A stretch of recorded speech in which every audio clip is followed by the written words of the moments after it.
Mr. Diddy.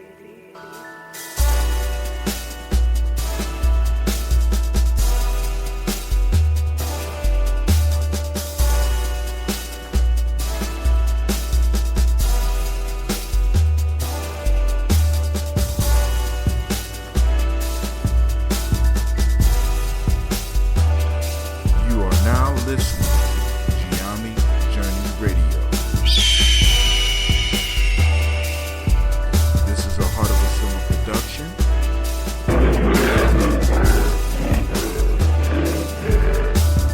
Where we strive to blow up your old paradigm.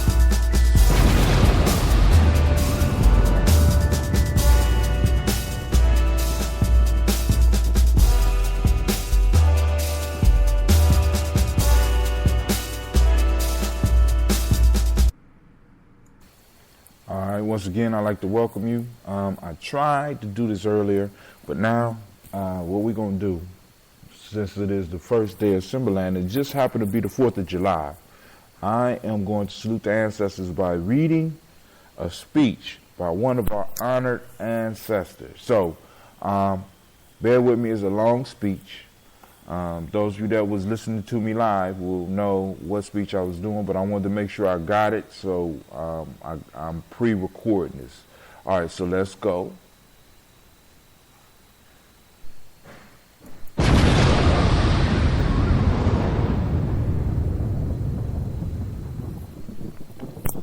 Now, I'm reading this off a site called History is a Weapon, and it's the meaning of July 4th for the Negro. The speech was given in Rochester, New York, July 5th, 1852. For those that need the name of the ancestor, you can look it up, because I'm just going to read the speech. Mr. President, friends, and fellow citizens, he who could address the audience without a quailing sensation has stronger nerves than I have. I do not remember ever to have appeared as a speaker before any assembly more shrinkingly, nor with greater distrust of my ability than I do this day. A feeling has crept over me quite unfavorable to the exercise of my limited power of speech. The task before me is one which requires previous study for its proper performance. I know that apologies of this sort are generally considered flat and unmeaning. I trust, however, that mine will not be so considered. Should I seem at ease, my appearance will much mispresent me. The little experience I have had in addressing public meetings in country schoolhouses avails me nothing on the present occasion. The papers and placards say that I am to deliver a 4th of July oration. Thus, certainly sounds large and out of common way for me. It is true that I have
for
much needed under the dark clouds which lower above the horizon.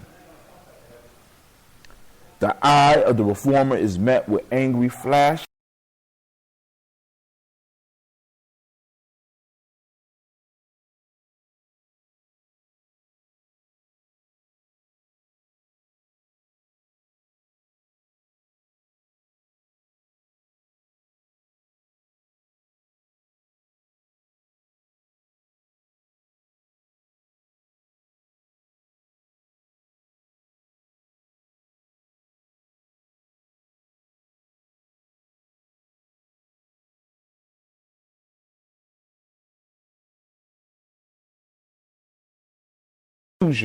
In the thought that America is young. Great streams are not easily turned from channels worn deep in the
respectful and loyal manner. Their conduct was wholly unexceptionable. This, however, did not answer the purpose. They saw themselves treated with sovereign indifference, coldness, and scorn, yet they persevered. They were not the men to look back. As the sheet anchor takes a firmer hold when the ship is tossed by the storm, so did the cause of your fathers grow stronger as it breasted the chilling blast of kingly displeasure. The greatness and best of the British statesmen admitted in its justice, and the loftiest eloquence of the British Senate came to its support, but with that blindness which seems to be the unvarying characteristic of tyrants. Since Pharaoh and his hosts were drowned in the Red Sea, the British government persisted in exaction of complaint of.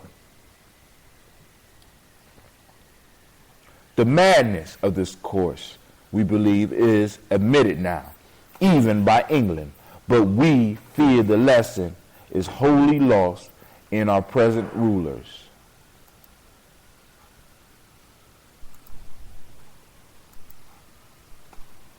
Oppression makes a wise man mad. Your fathers were wise men, and if they did not go mad, they became restive under this treatment. They felt themselves the victim of grievous wrongs, wholly incurable in their colonial capacity. With brave men, there is always a remedy for oppression. Just here, the idea of a total separation of the colonies from the crown was born. It was a startling idea, much more so than we, at this distance of time, regarded. The timid and the prudent, as has been intimated of that day, were, of course, shocked and alarmed by it. Such people lived then, had lived before, and will probably ever have on this planet, and their course in respect to any great change, no matter how great the good to be attained or the wrong to be redressed by it, may be calculated with as much precision as can be the course of the stars. They hate all challenges, but silver, gold, and copper change. Of this sort of change, they are always strongly in favor. These people were called Tories in the days of your fathers, and the appellation probably conveyed the same idea that is meant by a more modern, though a somewhat less euphonious term, which we often find in our papers, applied to some of our old politicians.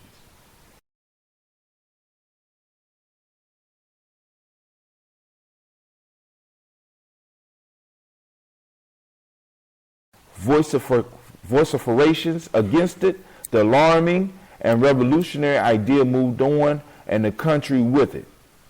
On the 2nd of July, 1776, the Old Continental Congress, to the dismay of the lovers of ease and the worshippers of property, clothed that dreadful idea with all the authority of national sanction. They did so in the form of a resolution, and we seldom hit upon resolutions drawn up in our day, whose transparency is all equal to this. It may refresh your mind and help my story if I read it. Resolved, these united colonies are, and of right, ought to be free and independent states, and they are absolved from the allegiance to the British Crown, and that all political connection between them and the state of Great Britain and ought to be dissolved. Citizens, your fathers made good that resolution. They succeeded, and today you reap the fruits of their success. The freedom gained is yours, and you, therefore, may properly celebrate this anniversary.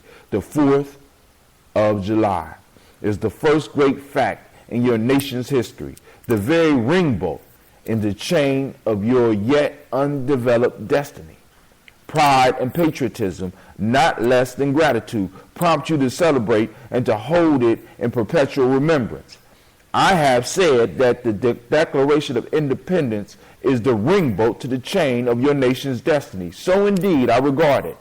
The principles contained in the instruments are saving principles. Stand by those principles. Be true to them on all occasions, in all places, against all foes, and at whatever cost. From the round top of your ship of state, dark and threatening clouds may be seen. Heavy billows like mountains in the distance disclose to the leeward huge forms of flinty rocks. That boat drawn, that chain broken, and all is lost. Cling to this day, cling to it, and to its principles, with the grasp of a storm-tossed mariner to a spar at midnight. The coming into being of a nation in any circumstance is an interesting event, but besides general considerations, there were peculiar circumstances which make the advent of this republic an event of special attractiveness. The whole scene, as I look back to it, was simple, dignified, and sublime. The population of the country at the time stood at the insignificant number of 3 million. The country was poor in the munitions of war. The population was weak and scattered, and the country a wilderness unsubdued. There were then no means of concert and combination such as exists now. Neither steam nor lightning had then been reduced to order and discipline. From the Potomac to the Delaware was a journey of many days under these and innumerable other disadvantages. Your fathers declared for liberty and independence and triumphed. Fellow citizens, I am not wanting in respect for the fathers of this republic. The signers of the Declaration of Independence were brave men. They were great men, too great enough to give frame to a great age. It does not often happen to a nation to raise at one time such a number of truly great men. The point from which I am compelled to view them is not certainly the most favorable, and yet I cannot contemplate their great deeds with less than admiration. They were statesmen, patriots, and heroes, and for the good they did and the principles they contended for, I will unite with you to honor their memory. They loved their country better than their own private interests, and though this is not the highest form of human excellence, all will concede that it is a rare virtue, and that when it is exhibited, it ought to command respect. He who will intelligently lay down his life for his country is a man whom it is not in human nature to despise. Your fathers staked their lives for their fortune and their sacred honor on the cause of their country. In their admiration of liberty, they lost sight of all other interests. They were peacemen, but they preferred revolution to a peaceful submission to bondage. They were quiet men, but they did not shrink from agitating against oppression. They showed forbearance, but they knew its limits. They believed in order, but not in the order of tyranny. With them, nothing was settled that was not right. With them, justice, liberty, and humanity were final, not slavery and oppression. You may well cherish the memory of such men. They were great in their day and generation. Their solid manhood stands out the more as we contrast it with these degenerate times. How circumspect, exact, and proportionate were all their movements. How unlike the politicians of an hour. Their statements looked beyond the passing moment and stretched away in strength into the distant future. They seized upon eternal principles and set a glorious example in their defense. Marked them, fully appreciating the hardship to be encountered, firmly believing in the right of their cause, honorably inviting the scrutiny of onlooking world, reverently appealing to heaven to attest their sincerity, soundly comprehending the solemn responsibility they were about to assume. wisely measuring the terrible odds against them. Your fathers, the fathers of this republic, did most deliberately, under the inspiration of a glorious patriotism, and with the sublime faith in the great principle of justice of freedom, lay deep the cornerstone of the national superstructure, which has risen and still rises in grandeur around you. Of this fundamental work, this day is the anniversary. Our eyes are met with demonstration of joyous enthusiasm, banners, pennants, waves exulting in the breeze. The den of busyness. The dens of business, too, is hustled. Even Mammon seems to have quitted his grasp on this day. The ear-piercing fife and the stringing drum unite their accents with the ascending peal of 1,000 church bells. Prayers are made, hymns are sung, and sermons are preached in honor of this day, while the quirk martial tramp of great and multitudinous nation echo back by all the hills, valleys, and mountains of a vast continent, bespeak the occasion one of thrilling and universal interest. Nation's Jubilee. Friends and citizens, I need to enter further in the cause which led to this anniversary. Many of you understand them better than I do. You could instruct me in regard of them. That is a branch of knowledge in which you feel perhaps a much deeper interest than your speaker. The cause which led to the separation of the colonies from the British Crown have never lacked for a tongue. They have all been taught in your common schools, narrated at your firesides, unfolded from your pulpits, thundered from your legislative halls, and are familiar to you as a household words. They form the staple of your national poetry and eloquence. I remember also that as a people, Americans are remarkably familiar with all facts which make in their own favor. This is esteemed by some as a national trait, perhaps a national weakness. It is a fact that whatever makes for the wealth or for the reputation of Americans can be had cheap, will be found by Americans. I shall not be charged with slandering Americans if I say I think the American side of any question may be safely left in American hands. I leave, therefore, the great deeds of your fathers to other gentlemen. Claim to have them regularly descended will be less likely to be disputed than mine.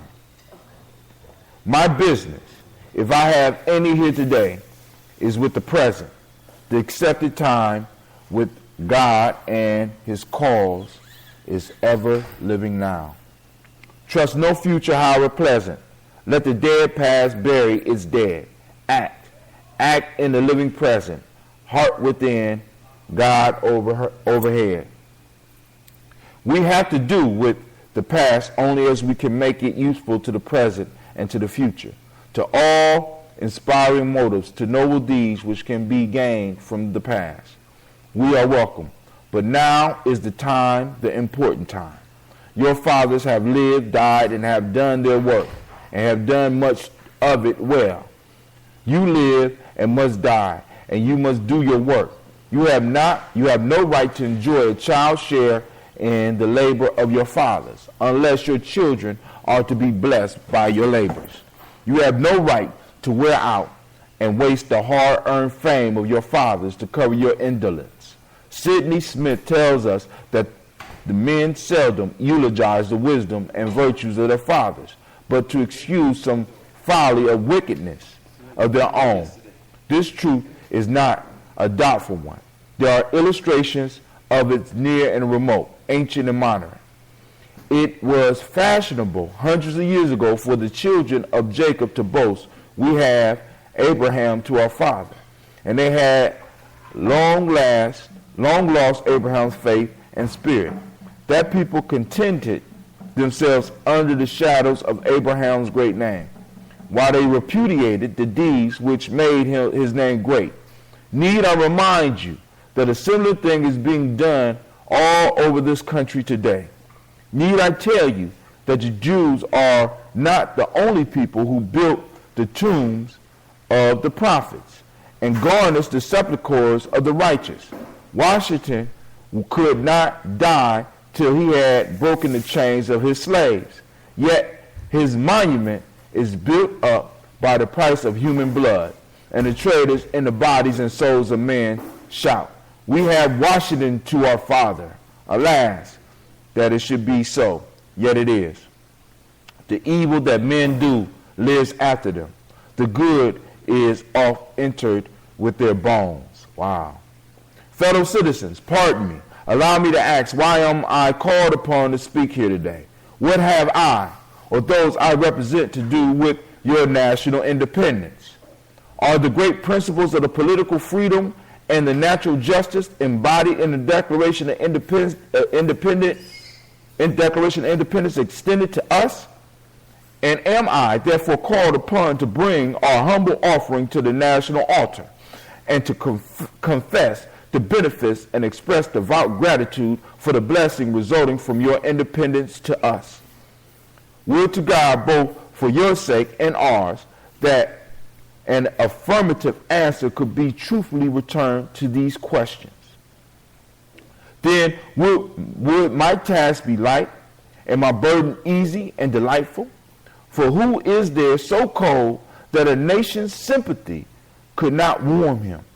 Who so obdurate and dead to claims of gratitude that would not thankfully acknowledge such a priceless benefit? Who so stolid and selfish that would not give his voice to swell the hallelujahs of a nation's jubilee when the chains of servitude had been torn from his limbs? I am not that man. In a case like that, the dumb might eloquently speak, and the lame may leap as an hart. But such is not the state of the case. I say it with a sad sense of disparity between us. I am not included within the pale of this glorious anniversary. Your high independence only reveals the immeasurable distance between us. The blessing in which you this day rejoice are not enjoyed in common. The rich inheritance of justice, liberty, prosperity, and independence bequeathed by your fathers is shared by you, not by me. The sunlight that brought light and healing to you has brought stripes and death to me. This 4th July is yours, not mine. You may rejoice, I must mourn. To drag a man in fetters into a grand illuminated temple of liberty and call upon him to join you in joyous anthems were inhuman mockery and sacrilegious irony. Do you mean, citizens, to mock me by asking me to speak today? If so, there is a parallel to your conduct. And let me warn you that it is dangerous to copy the examples of nations whose crimes, towering up to heaven, were thrown down by the breath of the Almighty, burying the nation in irretrievable ruin. I can today take up the plaintive lament of a peeled and woe-smitten people. By the rivers of Babylon there we sat down. Yea, we wept when we remembered Zion. We hang our harps upon the willows in the midst thereof, for there that they carried us away captive required of us a song, and they who wasted us required of us mirth, saying, sing us one of the songs of Zion. How can we sing the Lord's song in a strange land? If I forget thee, O Jerusalem, let my right hand forget her cunning. If I do not remember thee, let my tongue cleave to the roof of my mouth. Fellow citizens, above your national tumultuous joy, I hear the mournful wails of millions whose chains, heavy, grievous yesterdays, are today rendered more intolerable by the jubilee shouts that reach them. If I do forget, if I do not faithfully remember those bleeding children of sorrows this day, may my right hand forget her cunning, and may my tongue cleave to the roof of my mouth, to forget them, to pass lightly over their wrongs, and to chime in with the popular theme would be treason most scandalous and shocking, and would make the reproach before God and the world. My subject then, fellow citizens, is American slavery. I shall see this day and its popular characteristic from the slave point of view. Standing there, identified with the American bondman, making his wrong mind. I do not hesitate to declare with all my soul that the character and conduct of this nation never looked blacker to me than on the 4th of July. Whether we turn to the declaration of the past or to the profession of the present, the conduct of the nation seems equally hideous and revolting. America is false to the past, false to the present, and solemnly binds herself to the false to the future.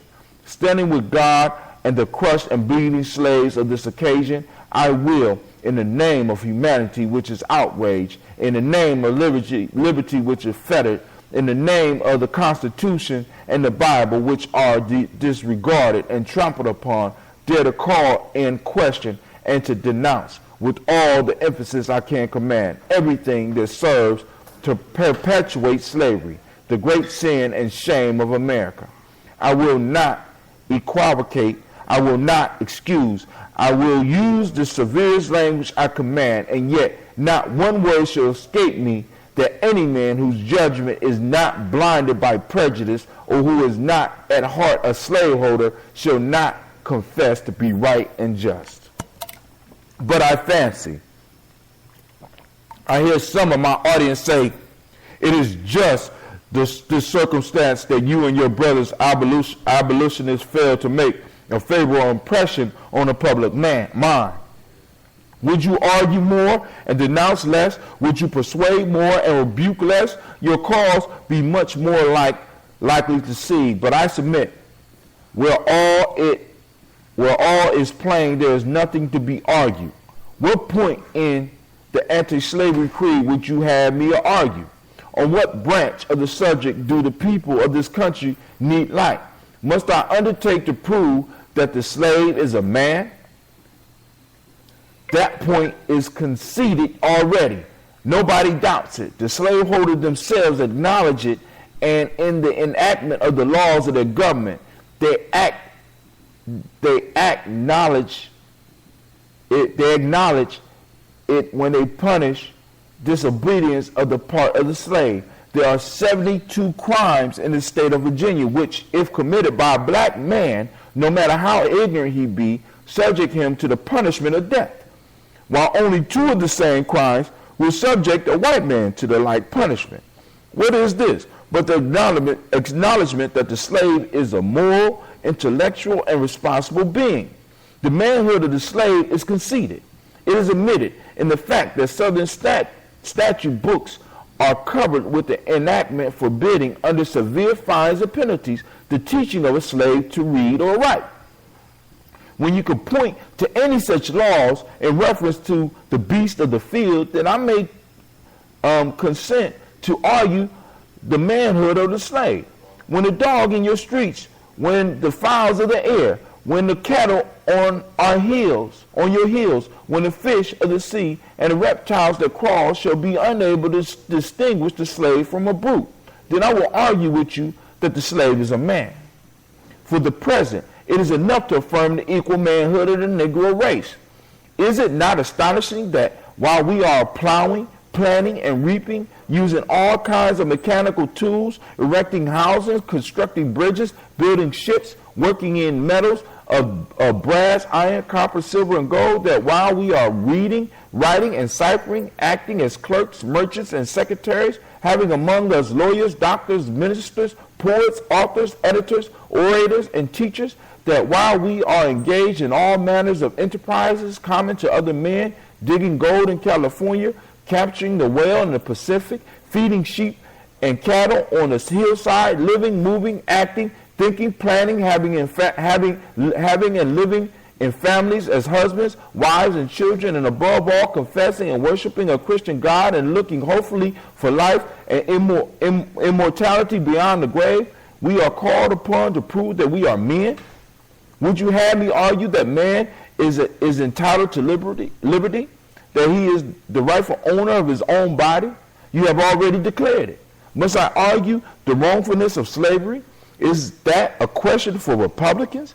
Is it to be settled by the rules of logic and argumentation as a matter beset with great difficulty involving a doubtful application of the principle of justice, hard to be understood? How should I look today in the presence of Americans, dividing and subdividing a discourse to show that men have a natural right to freedom? Speaking of it relatively positively, negatively, and affirmatively, to do so would be to make myself ridiculous and to offer an insult to your understanding. There is not a man beneath the canopy of heaven that does not know that slavery is wrong for him. What am I to argue? That it is wrong to make men brutes, to rob them of their liberty, to work them without wages, to keep them ignorant of their relations to their fellow men, to beat them with sticks, to flay their flesh with the lash, to load their limbs with irons, to hunt them with dogs, to sell them at auction, to sunder their families, to knock out their teeth, to burn their flesh, to starve them into obedience and submission to their masters? Must I argue that a system that thus marked with blood and stained with pollution is wrong? No, I will not. I have better employment for my time and strength than such arguments would imply. What then remains to be argued? Is it that slavery is not divine, that God did not establish it, that our doctors of divinity are mistaken, that there is blasphemy in the thought, that which is inhuman cannot be divine? Who can reason on this proposition?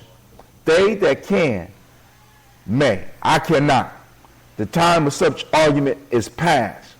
At a time like this, scorching irony, not convincing argument is indeed, I had the ability and could reach the nation's ear. I would today pour out a fiery stream of biting ridicule, blasting reproach, withering sarcasm, and stern rebuke. For it is not light that is needed, but fire. It is not the gentle shower, but thunder. We need the storm, the whirlwind, and the earthquake. The feeling of the nation must be quickened.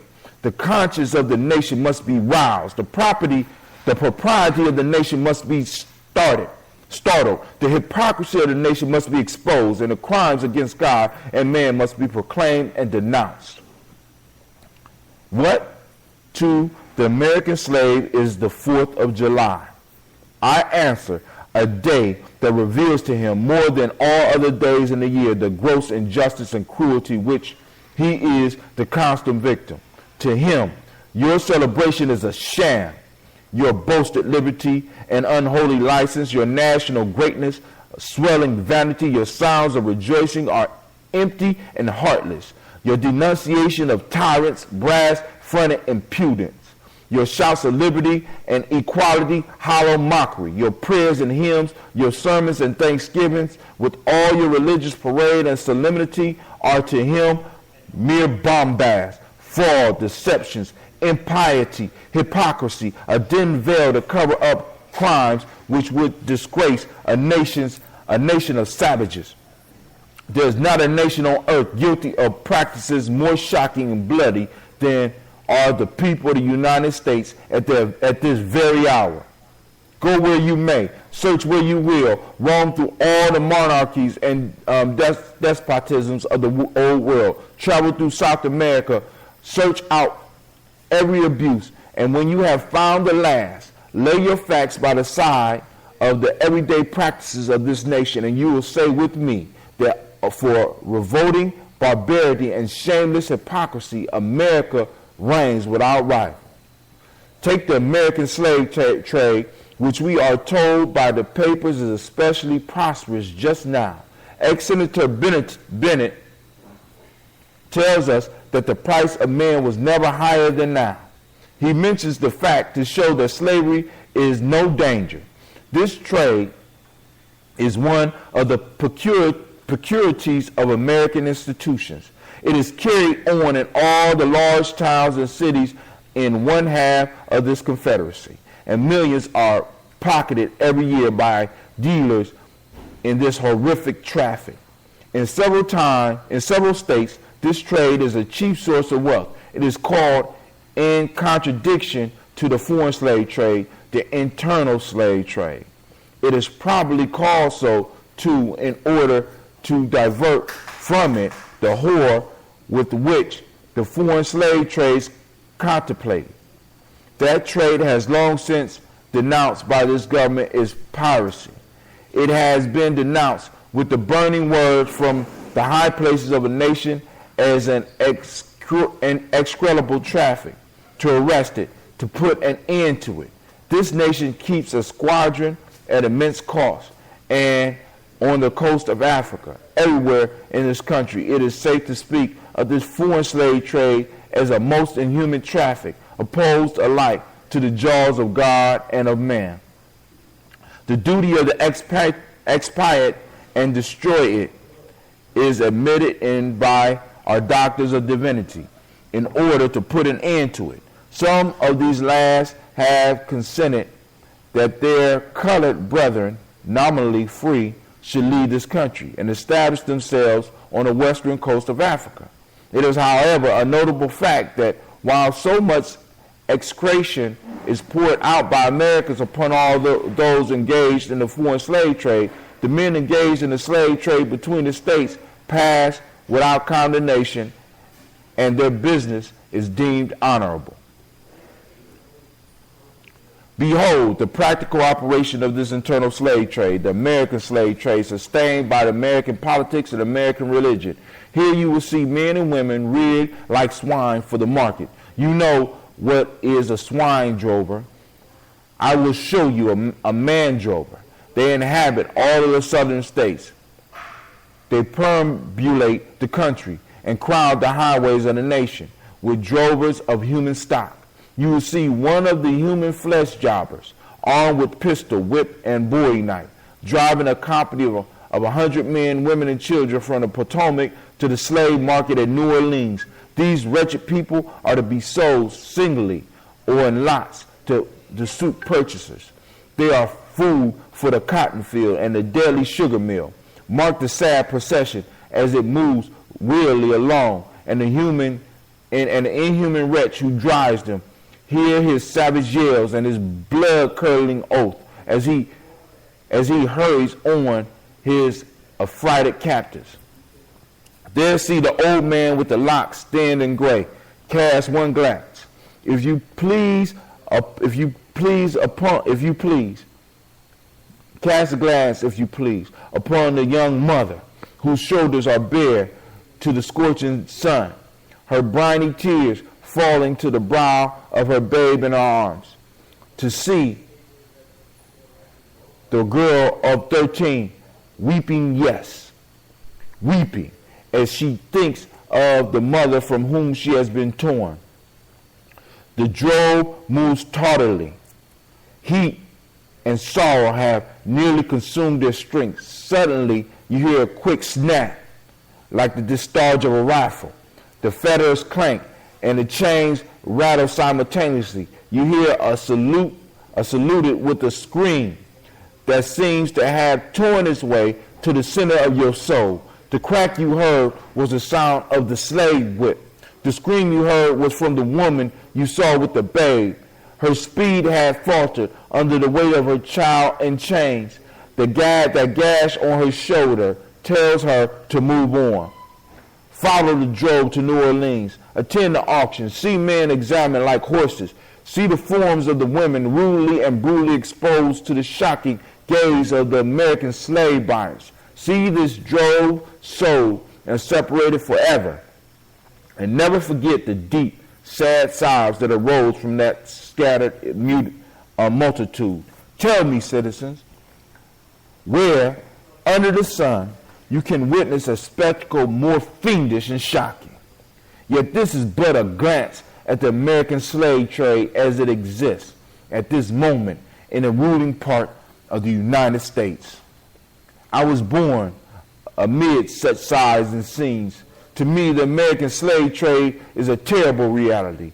When a child, my soul was often pierced with the sense of its horrors. I lived in Philpott Street Fells Point, Baltimore, and had watched from the wharves the slave ships in the basin, and anchored from the shores with their cargo of human flesh, waiting for favorable winds to weight them down the Chesapeake. There was at that time a grand slave mark kept on the head of Pratt Street by Austin Woodford. His agents were sent into every town and county in Maryland, announcing their arrival through the papers and on flaming handbills, headed cash for Negroes. These men were generally well-dressed men and very captivating in their manners, ever ready to drink, to treat, and to gamble. The fate of many slaves was dependent upon the turn of a single card, and many as a child has been snatched from the arms of his mother by bargains arranged in a state of brutal drunkenness. The fleshmongers gathered up their victims by dozens and drive them, chained to the General Depot at Baltimore. When a sufficient number has been collected here, a ship is chartered for the purpose of conveying the forlorn crew to Mobile or to New Orleans. From the slave prisons to the ship, they are usually driven in the darkness of night, for the sense the anti-slavery agitation of certain caution is observed. In the deep, still darkness of midnight, I have been often aroused by the dead, heavy footsteps and the piteous cries of the chain gangs that passed our doors.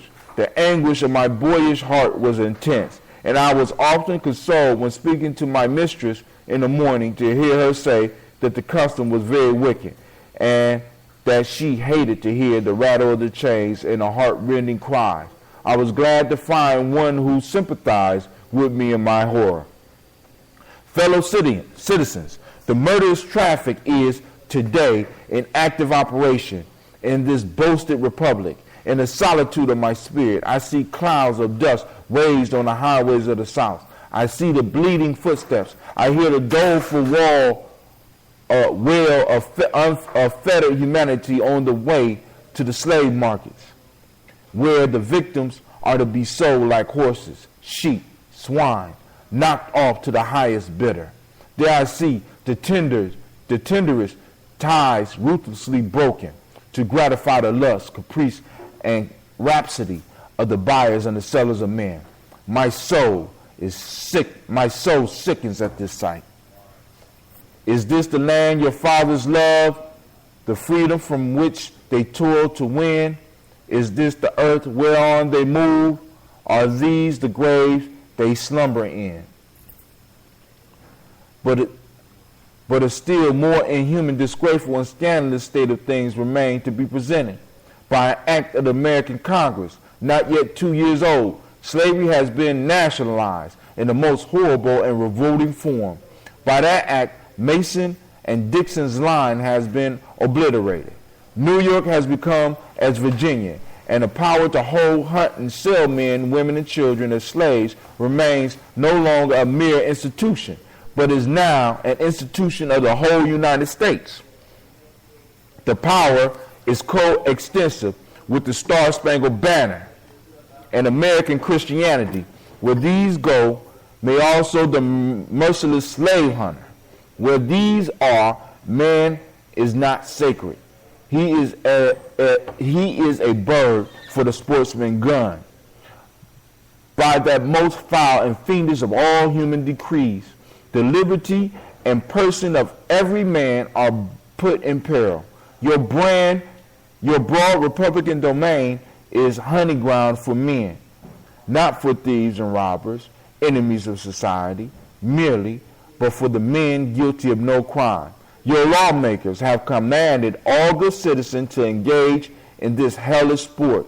Your president, your secretary of state, your lords, nobles, and ecclesiastics enforce as a duty you owe to your free and glorious country and to your God that you do this accursed thing. Not fewer than 40 Americans have within the past 2 years been hunted down and without a moment's warning hurried away in chains and consigned to slavery and excruciating torture. Some of these had wives and children, depending on them for bread. But of this no account was made. The right of the hunter to his prey stands superior to the right of marriage and to all the rights of this republic, the rights of God included. For black men there is neither law nor justice, humanity nor religion. The fugitive slave laws make mercy to them a crime, and bribes the judge who tries them. An American judge gets $10 for every victim he co-signs to slavery, and 5 when he fails to do so. The oath of any 2 villains is sufficient under his hell black enactment to send the most pious and exemplary black man into the remorseless jaws of slavery. His own testimony is nothing. He can bring no witnesses for himself. The minister of American justice is bound by the law to hear but one side, and the side is the side of the oppressor. Let this damning fact be perpetually told. Let it be thundered around the world that in tyrant-killing, king-hating, people-loving, democratic, Christian America, the seat of this justice are filled with judges who hold their office under an open and palatable bribe and are bound in declaring the case of man's liberty to hear only his accusers. In glaring violations of justice, in shameless disregard of the forms of administering law, in cunning arrangement to entrap the defenseless, and the diabolical intent, this fugitive slave law stands alone in the annals of tyrannical legislation. I doubt if there will be another nation on the globe having the brass and the baseness to put such a law on the statute book.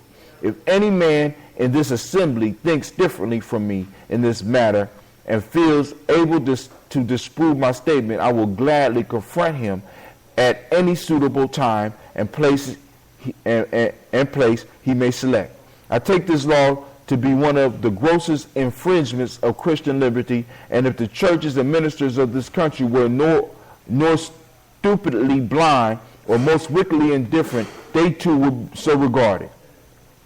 At the very moment that they are thanking God for the enjoyment of civil and religious liberty and for the right to worship God according to the dictates of their own conscience, they are utterly silent in respect to the laws which rob religion and its chief significance and makes it utterly worthless to the world lying in wickedness. Did this law concern the mint, anise, and coming, a bridge to the right to sing psalms, to partake of the sacrament, or to engage in any of the ceremonies or of religions, it would be smitten by the thunder of 1,000 pulpits. A general shout would go up from the church demanding repeal, repeal, instant repeal. And it would go hard that the politician who presumed to solicit the votes of the people without inscribing the motto of this banner. Further, this demand were not compiled with another, Scotland would be added to the history of the religious liberty, and the stern old convenitors would be thrown into the shade. A John Knox would be seen at the very church door and heard from every pulpit, and Fillmore would have no more quarter than was shown by Knox to be beautiful, but treacherous Queen Mary of Scotland. The fact that the church of our country, with fractional exceptions, does not esteem the fugitive slave law as a declaration of war against religious liberty implies that the church regards religion simply as a form of worship, an empty ceremony, and not a vital principle, requiring active benevolence, justice, love, and goodwill towards man.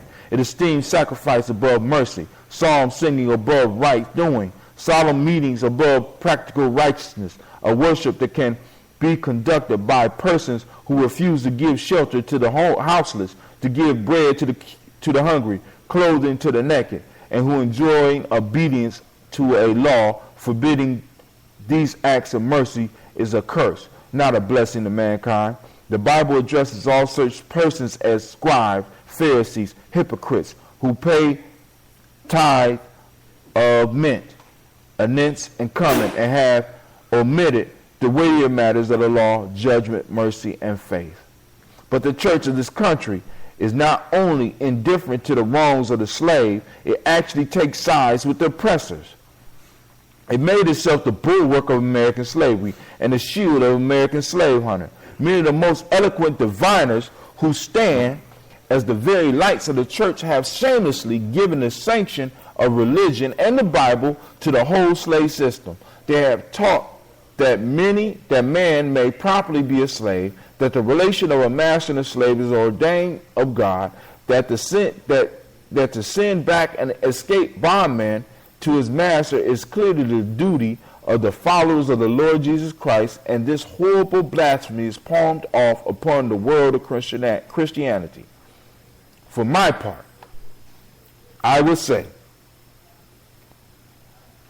welcome infidelity, welcome atheism, welcome anything in a preference to the gospel as preached by those divines. They convert the very name of religion into an engine of tyranny and barbarous cruelty, and serve to confine more infidels in this age than all the infidel writings of Thomas Paine, Voltaire, Bolingbroke, but put together have done. These ministers make religion a cold, flinty-hearted thing, having neither principle of right action nor bowels of compassion. They strip the love of God of its beauty and leave the throne of religion a huge, horrible, repulsive form. It is a religion of oppressors, tyrants, man-stealers, and thugs. It is not that pure and undefiled religion which is from above, and which is first pure, then peaceable, easy to be entreated, full of mercy and good fruits, without partiality and without hypocrisy, but a religion which favors the rich against the poor, which exalts the proud above the humble, which divides mankind into two classes, tyrants and slaves, which says to the man in chains, stay there, and to the oppressor, oppress on. It is a religion that which may be professed and enjoyed by all the robbers and enslavers of mankind. It makes God a respecter of person, denies his fatherhood of the race, and tramples in the dust the great truth of the brotherhood of man. All this we affirm to be true of the popular church and the popular worship of our land and a nation of religion, a church and a worship which on the authority of inspired wisdom we pronounce to be an abomination in the sight of God. In the language of Isaiah, the American church might be well addressed. Bring no more vain oblations. Incense is an abomination unto me. The new moons and Sabbaths, the calling of assemblies, I cannot away with. It is iniquity, even the solemn meeting. Your new moons and your appointed feasts my soul hateth. They are a trouble to me. I am weary to bear them. And when ye spread forth your hands, I will hide my eyes from you. Yea, when ye make many prayers, I will not hear. Your hands are full of blood. Cease to do evil. Learn to do well. Seek judgment. Relieve the oppressed. Judge for the fatherless. Plead for the widow. The American church is guilty when viewed in connection with what it is doing to uphold slavery. It is superlatively guilty when viewed in its connection with the ability to abolish slavery. The sin of which it is guilty is one of omission as well as commission. Albert Barnes but uttered that the common sense of every man at all observant of the actual state of the case will receive as truth when he declared that there is no power out of the church that could sustain slavery an hour if it were not sustained in it. Let the religious press, the pulpit, the Sunday school, the conference meeting, the great ecclesiastical missionary, Bible, and tract associations of the land array their immense powers against slavery and slaveholding, and the whole system of crime and blood will be scattered to the winds. And that they do not do this involves them in the most awful responsibility of which the mind can conceive. In prosecuting the anti-slavery enterprise, we have been asked to spare the church, to spare the ministers. But how, we ask, could such a thing be done? We are met on the threshold of our efforts for the redemption of the slave by the church and the ministry of the country in a battle arrayed against us, and we are compelled to fight or flee. From what quarter, I beg to know, has proceeded the fire so deadly upon our ranks during the last 2 years as from the northern pulpit.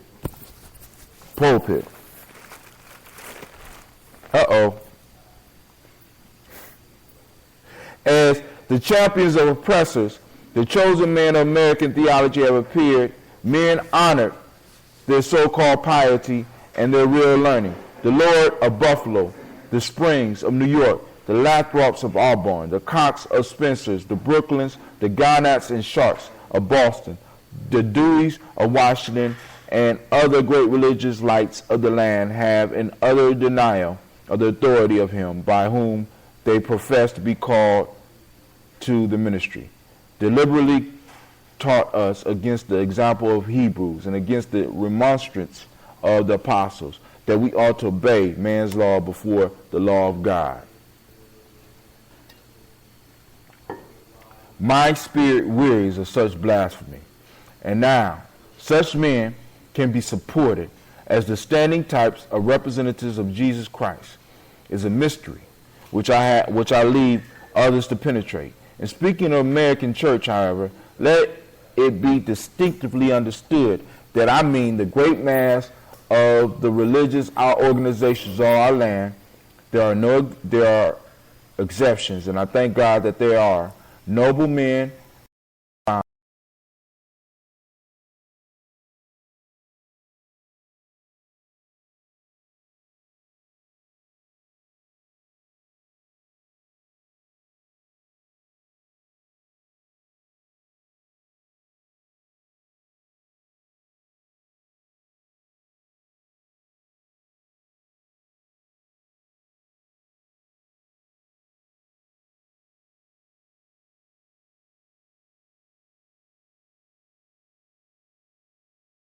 towards anti-slavery movement, and that occupied by the church in England toward a similar movement in that country. There the church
your nation's bosom. The venomous creature is nursing at the tender breast of you.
Every American citizen has the right to form an opinion of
darkest corners of the globe. It makes its pathways over and under the sea, as well as the earth. Wind, steam, and lightning are its character agents. Oceans no longer divide, but link nations together. From Boston to London is now a holiday excursion. Space is comparatively annihilated. Thoughts expressed on one side of the Atlantic are distinctly heard on the other. The far-off, almost fabulous Pacific rolls in grandeur at our feet. The celestial empire, the mystery of age, is being solved. The fiat of the Almighty, let there be light, has not yet spent its force. No abuse, no outrage, whether in state, sport, or avarice, can now hide itself from the all-pervading light. The iron shoe, the crippled foot of China must be seen in contrast with nature. Africa must rise and put on her yet unwoven garment. Ethiopia shall stretch out her hand unto God in the fervent aspiration of William Lloyd Garrison, I say, and let the heart join in saying it. Godspeed the year of Jubilee, the wide world o'er, when from the galling chain set free, the oppressed shall vilely bend the knee, and wear the yoke of tyranny like brutes no more. That year will come and freedom's reign, to man his plundered rights again restore.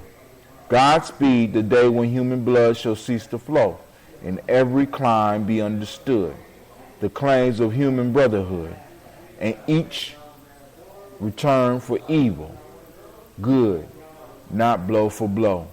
That day will come, all fused to end, and change into a faithful friend each foe. All right, that concludes the speech given in 1852 on July 5th by Frederick Douglas.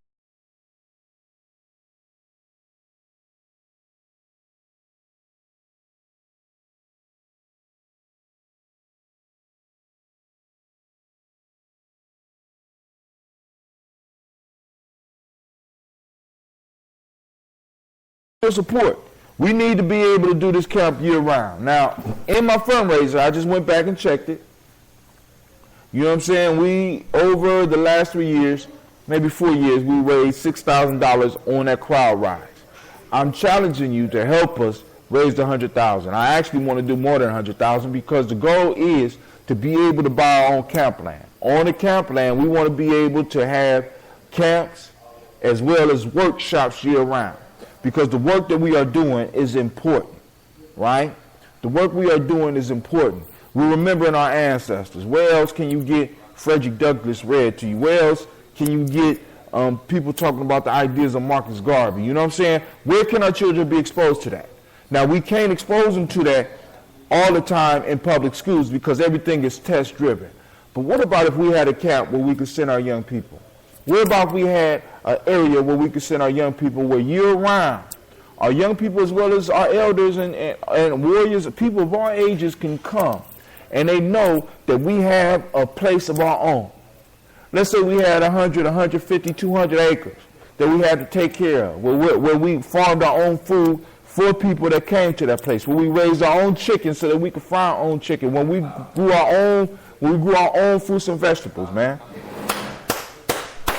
That would be beautiful, right? And it would fit right in with what Brother Frederick Douglas was saying. I want to thank everybody for checking me out. And, of course, Frederick Douglas get the thunderclap. That was dope. That was dope. All right? With that, Brother Hatim says peace. And we will check back in as we continue with Simbaland. You are now listening to Gye-Nyame Journey Radio. This is a Heart of a Simba production.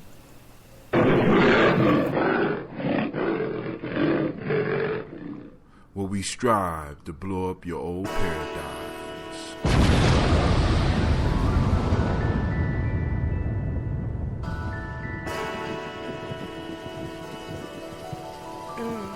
Mr. Deity.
Listening to Gye-Nyame Journey Radio. This is a Heart of a Simba production.